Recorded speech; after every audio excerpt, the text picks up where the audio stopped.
মিতুর বাবা বাজার থেকে 250 গ্রাম আদা, 100 গ্রাম জিরা আর 500 গ্রাম পেঁয়াজ, 375 গ্রাম রসুন কিনলেন। তিনি মোট কত কেজি বাজার করলেন? অর্থাৎ এইগুলো দেওয়া আছে গ্রামে, আর তোমাকে বের করতে হবে কি কেজিতে। গ্রাম থেকে কেজিতে যেতে হবে।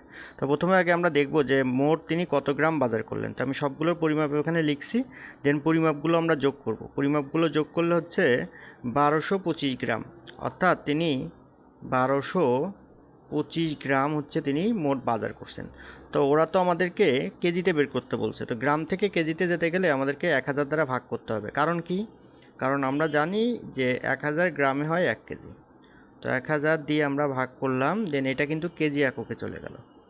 গ্রামকে যখনই তুমি 1000 দিয়ে ভাগ করবা তখন সেটা কেজিতে চলে যাবে। সাইড নোট হিসেবে দিবা যে 1000 গ্রাম 1000 গ্রাম সমান 1 কেজি, যেটা যাবে এটাকে ডানে রাখবা।